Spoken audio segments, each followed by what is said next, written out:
Commander Alara Vance stared upward as the atmosphere shrieked, a jagged blue rift slicing through the clouds with the violence of a physical wound.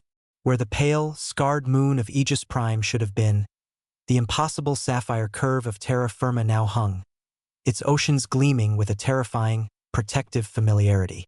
If you want to know how a dying colony summoned the heart of a civilization to its doorstep, subscribe to this chronicle. The sky is about to break, and you should be here when it does. 6 hours earlier, the only sound in the command center had been the rhythmic, domestic hum of a faulty ventilation fan. It was a small, annoying noise that Alara had planned to fix after her shift, a mundane reminder of the quiet life they had built on the edge of the galaxy. That quiet shattered when Ensign Thorn's hands froze over the scanner. The Krell sovereignty didn't arrive with a trickle. They arrived as an eclipse. Hundreds of jagged, obsidian hulls tore out of warp, casting a literal shadow over the capital city. Alara watched the sensor readouts climb into the thousands, then stop. There was no point in counting anymore.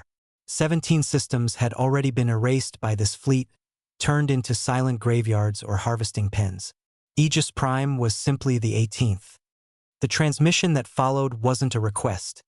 It was a broadcast of inevitability. Archon Vane's voice sounded like grinding stones, demanding the colony's surrender for processing. He spoke of humans as biological resources, a crop ready for the reaping.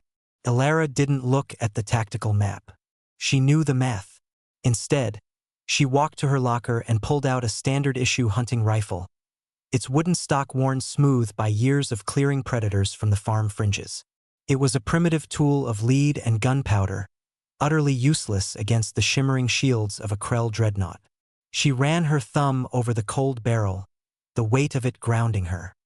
"We didn't come here to win," she whispered into the open comms channel, her voice broadcasting not just to her people, but directly into the heart of the Krell flagship. "We came to make them pay for every inch of our dirt." She cut the feed before the Archon could respond. The next 3 hours were a blur of desperate, organized defiance. The orders Alara issued weren't military. They were primal. She watched via the city's security feeds as teachers and scientists began rigging the colony's power grid into a massive, one-time-use shock trap.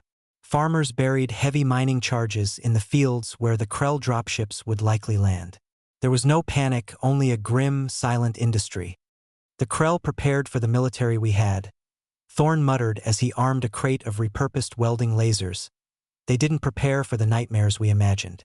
Even as the first orbital bombardment began, shaking the very foundations of the command bunker, Alara saw the civilian militias taking their positions. They were outgunned by centuries of technology, yet they gripped their makeshift spears and old rifles with knuckles turned white.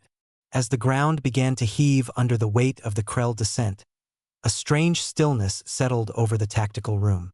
The first wave of alien soldiers was hitting the atmosphere, their heat signatures like falling coals. The struggle for survival is a lonely road, but you don't have to walk it alone. Subscribe to witness the moment the galaxy learned why you never corner a human. Thorn looked up from his console, his eyes wide. "Commander, something is overriding the planetary defense grid. It's not the Krell. It's a localized signal. It sounds like music." Alara leaned in. Through the static of the bombardment, the haunting, melodic strain of a single cello began to vibrate through the speakers. It was a somber, ancient sound, completely at odds with the fire raining from above. Then the sensors flatlined. The gravity readings around the planet began to fluctuate wildly, swinging from 0 to double G in seconds. The air in the bunker grew thick with the smell of ionized salt. Alara gripped her rifle, watching the primary view screen. The clouds above the city weren't just parting. They were being pushed aside by a force that bypassed physical laws. The cello's resonance wasn't coming from a speaker. It was vibrating the very marrow of Alara's bones, a deep, harmonic frequency that seemed to anchor the shifting gravity of the room. On the primary view screen, the jagged rift didn't just stay open, it began to bleed. Not blood, but the cold, crystalline light of the Terra Defense Corps' fold space engines. One moment, the Krell sovereignty was an uncontested shadow over the world. The next, the sky wasn't just torn, It was occupied. The sapphire mass of Earth didn't actually move across light years. The TDC had simply folded the coordinates of the home system's defense perimeter directly into Aegis Prime's upper atmosphere. 1,000 silver needles, the sleek frigates of the Solar Guard, pricked through the blue veil. Behind them, the gargantuan silhouette of the indomitable High Warden Silas's flagship emerged like a leviathan rising from the deep. The Krell fleet, designed to crush planetary resistance through slow, agonizing attrition, found themselves suddenly in the center of a killing box. They had prepared for a colony of farmers.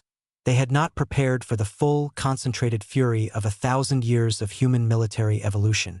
Commander Alara Vance watched through the static of the monitors as a jagged blue rift sliced through the clouds, revealing the familiar sapphire curve of terra firma.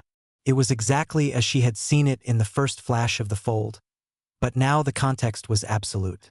It wasn't just a vision, it was the cavalry. The silence of the Krell was the loudest thing in the room. Their ultimatum had been met with the sound of home arriving. High Warden Silas's voice cut through the cello's fading echo, crisp and terrifyingly calm. This is the Terra Defense Corps. To the Krell sovereignty, you are trespassing in a protected cradle. Power down your cores or be dismantled. The Krell didn't power down. They fired. It was their final mistake. The TDC weapons didn't use conventional projectiles. They used localized gravity shears.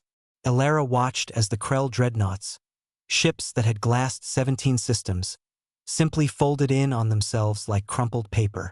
There were no explosions, only a sudden, violent absence of matter where the enemy had been. Within minutes, the eclipse was over. The obsidian hulls were being herded into tight formation, their systems dead, their crews realizing they were no longer the predators. 6 months later, the air on Aegis Prime smelled of damp earth and new construction, not ozone and ash. Alara stood in the center of the new plaza, her hands tucked into her pockets. Nearby, High Warden Silas stood in his dress whites, watching a group of human children playing a game of tag with several Krell young. Smaller, spindly creatures who were learning that a hand could be used for something other than a harvest. Evolution is a painful process, but it's the only way to grow. If you're ready to see what humanity builds on the ruins of the old galaxy, subscribe and join us for tomorrow's dawn. Alara turned toward the center of the plaza, where the colony's new memorial stood. Mounted on a slab of native granite was a standard-issue hunting rifle, its wooden stock polished to a high sheen, the barrel catching the light of the setting sun. It no longer looked like a desperate tool of the doomed. It looked like a promise. Humanity would always keep a rifle over the mantle, not because they craved the hunt, but because they finally knew exactly what it took to keep the peace.